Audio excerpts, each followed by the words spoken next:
রামিসা নামে একটা আমাদের বোনের সাথে কি নৃশংস ঘটনা ঘটলো। সেই একদিন হয়তোবা আমাদের তো মানে নারীদের ক্ষমতায়ন হচ্ছে, সেই একদিন স্পিকার হইতে পারতো, মন্ত্রী হইতে পারতো, হয়তো প্রাইম মিনিস্টার হইতে পারতো। সালাউদ্দিন আমার দেখলে মনে হয় যে সে মনে হয় নিজেই নিজের কথা শুনে না। রাজনীতি নিয়ে ভবিষ্যতে পরিকল্পনা কি রয়েছে আপনার? ধন্যবাদ আপনাকে। আমরা তো স্যাক্রিফাইস যেটা করার যে বয়সে করা দরকার সব স্যাক্রিফাইস করে ফেলছি।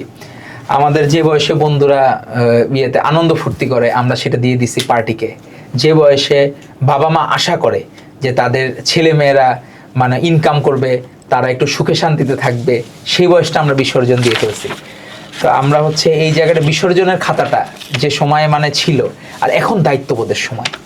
এখন হচ্ছে নিজের কাছে দায়িত্ববোধ মনে হয় যে এই দেশে এখনো দেখেন মানুষের কি ধরনের পারভার্সন হয়। এই গতদিনও দেখলাম যে রামিসা নামে একটা আমাদের বোনের সাথে কি নৃশংস ঘটনা ঘটলো। এই বোনটা তো আমারই বোন, মানে আমাদের এই ইয়েতে আপনি যখন দেশটাকে হৃদয়ে ধারণ করবেন তখন প্রত্যেকটা নাগরিক হবে আপনার আত্মীয়। সেই জায়গায় আমাদের এই আত্মীয় এরকম জায়গায় একটা বিপদে পড়লো, পৃথিবী থেকে বিদায় নিল। সেই একদিন হয়তোবা আমাদের তো মানে নারীদের ক্ষমতায়ন হচ্ছে, সেই একদিন স্পিকার হইতে পারতো, মন্ত্রী হইতে পারতো, হয়তো প্রাইম মিনিস্টার হইতে পারতো। এরকম যে ঝরে পড়লো, তো সেটা আসলে কি আমার মনে হয় সামাজিকতার অবক্ষয়। না হলে কিভাবে একটা পারভার্সন আসতে পারে যে 8 বছর বয়সে একটা বাচ্চার ইয়েতে। তো আমার মনে হয় এই সামাজিক অবক্ষয়টা আমাদের রোধ করা খুব জরুরি। এখানে কিন্তু আইন শৃঙ্খলা বাহিনী কঠোর হস্তে দমন করতেছে, কিন্তু পারভার্সন কিন্তু এটা কিন্তু একটা রোগ। জুলাই গণঅভ্যুত্থানের পরে অন্তর্বর্তীকালীন সরকারের আমলে আমরা দেখেছি আইন শৃঙ্খলা রক্ষাকারী বাহিনীর কি অবস্থা ছিল, এখনো এরকম রয়েছে। অথচ বিএনপি নির্বাচিত একটি দল, বিএনপি তখন বারবার বলেছিল যে একটি নির্বাচিত দল আসলেই দেশের অবস্থা, দেশের পরিবেশ স্বাভাবিক হবে। নির্বাচিত হওয়ার পর সরকার গঠন করেছে বিএনপি, তারপরেও দেশের এই যে আইন শৃঙ্খলা রক্ষাকারী বাহিনীর অবনতি, এগুলো তো দূর হচ্ছে না। ধন্যবাদ আপনাকে। আপনি হলো আমি এটা দেখছি হলো সালাউদ্দিন আম্মার নামে একজনের ইয়েতে। সালাউদ্দিন আমার দেখলে মনে হয় যে সে মনে হয় নিজেই নিজের কথা শুনে না, মানে অন্য কারো কথা শুনে না তা না, কিন্তু প্রকৃতপক্ষে তো হচ্ছে না। আপনি দেখেন প্রকৃতপক্ষে হচ্ছে না, বাংলাদেশে এমন ঘটনা ঘটছে না। আপনার হচ্ছে কি প্রতিনিয়ত ঘটছে। আপনার আজকে সকালেই আইনমন্ত্রী বলে দিয়েছেন 7 দিনের মধ্যে রিপোর্ট জমা দিয়ে পানিশমেন্ট অতি দ্রুত। এটা আপনি ফ্যাসিস্ট লীগের আমলে আপনি কখনো শুনেন নাই যে আইনমন্ত্রী বলতেছে 7 দিনের মধ্যে এটা করা। এটা কখনো হয় নাই। তো এখন যে পরিবর্তনটা, আপনি একটা বাচ্চা হুট করে যখন ভূমিষ্ঠ হয়, কেউ বাসার সবাই বলে কেউ দেখতে বাপের মতো হয়েছে, কেউ মায়ের মতো হয়েছে, কেউ নানির মতো হয়েছে, নানার মতো হয়েছে, দাদা দাদি যে যারা খুশি করার মতো বলে। কিন্তু বাচ্চাটা আসলে কেমন হয়েছে এটা বুঝতেও কিন্তু একটা সময় লাগে। এখন আপনি মাত্র 3 মাস পার হইলো, আমরা গভর্নমেন্ট ফর্ম করলাম ফেব্রুয়ারি 17 তারিখ।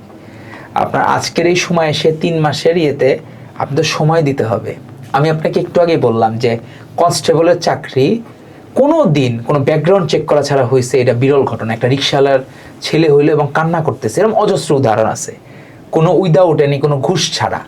তো আপনার ছোট ছোট জায়গা থেকে পরিবর্তন লাগবে। 16.5 বছরের জঞ্জাল আপনি একদিনে পরিবর্তন করে ফেলবেন? অবশ্য একদিনে পারে যারা হইলো কি যে জান্নাতি দল আছে, এরা যদি ওহিটহি নাজিল হয়, একদিনে দেখা গেল নবীর নৌকার মতো সব ইয়া হয়ে গেল, তাইলে হইতে পারে এগুলা। যে যারা মিথ যে একদিনে সব ধ্বংস হয়ে গেল গা, তারা নৌকার মধ্যে যে কটা যাত্রী ছিল তারাই নতুন করে আবার ধর্ম ইয়া করলো, কারণ তারা ছাড়া তো পৃথিবীতে আর ভালো মানুষ নাই এটা মনে করে। তো এখন এদেরকে নিয়ে হলো সমস্যা। এখন আপনারা কথা বলা খুব সহজ, it is easy to say but difficult to do.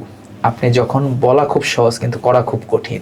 আপনি নিজে ফার্মার্স কার্ড, ফ্যামিলি কার্ড নিয়ে নেগেটিভ কথা বলেন, আবার কেউ যখন আপনার কাছে ফ্যামিলি কার্ড চায় তখন আপনি বলেন এই আমরা দ্রুত দিয়ে দিব 1 মাস 2 মাসের জন্য। আপনি যদি ফ্যামিলি কার্ড খারাপ, তাহলে আপনার এলাকার ভোটার কেন ফ্যামিলি কার্ড চাবে? আপনার এলাকার ভোটাররা এখন ফার্মার্স কার্ড চাবে? আপনি তো তাহলে তাদের প্রতিনিধি, তাহলে তারা তো ওইটা চাচ্ছেন, তাতে অ্যাপ্রিসিয়েট করতেছে। তারা চাচ্ছে ফ্যামিলি কার্ড ফার্মার্স কার্ড থাকুক। আর ফ্যামিলি কার্ড ফার্মার্স কার্ড গতকাল দেখলাম আমাদের বিদেশি এক বন্ধু, 24-এর গণঅভ্যুত্থানের এক বন্ধু, পিনাকি দাদা, উনি ডাক্তার সমাজের ইয়া, কিন্তু আমার মনে হয় বয়স হলে সবার একটা রিটায়ারমেন্টের বয়স থাকা দরকার। উনি গতকাল একটা পুরুষ মানুষের কাছ থেকে ইন্টারভিউ নিচ্ছে, আমি তো ফ্যামিলি কার্ড পাইলাম না। তো ফ্যামিলি কার্ডে আমার মনে হয় যে অজ্ঞতার কি দাদার অভাব, না যে ইন্টারভিউটা নিচ্ছে তার অভাব? এখানে বলাই আছে যে আমাদের নারী বোনেরা যারা ইনকাম করতে পারে না বা করে না, তারা সেই জায়গায় দেখা গেল যে এই টাকাটা নর্মালি ছেলেদের থেকে মেয়েরা টাকা খরচের ব্যাপারে সতর্ক হয়। এজন্যই বোনদের কাছে, মায়েদের কাছে কেন দেওয়া, তারা যাতে 2500 টাকা নিজের পরিবারের প্রয়োজনে খরচ করতে পারে। একটা অসুস্থ হইল, অসুস্থ হওয়ার সময় আপনি যদি হেলথ কার্ড থাকে আপনি সরকারি হাসপাতালে সার্ভিসটা পাবেন, কিন্তু ওষুধটা যে কিনতে হবে, ওষুধটা তো আপনার কিনতে হবে, এটাও তো একটা বড় সাপোর্ট। যে 2,500 টাকার আপনার সেই ওষুধটা আপনার একটা বড় সাপোর্ট হইলো, এটা কিন্তু নারী বোনদের নামে থাকবে। এখন পিনাকিদা জানে না যে ছেলেদের ফ্যামিলি কার্ড দিবে না, বা যে ইন্টারভিউটা নিচ্ছে আর যে বলছে আমার কেন ফ্যামিলি কার্ড দিল না। এখন এটা আমার মনে হয় যে এটা একটা আলাদা করে করা দরকার, যে আসলে ছেলে কখন মেয়ে হয়ে যায় এটা তো বুঝলাম না, দেখা গেল সে ফ্যামিলি কার্ড পাওয়ার জন্য আবার মেয়ে হয়ে যায় কিনা ভবিষ্যতে, এটা এখন চিন্তার বিষয়।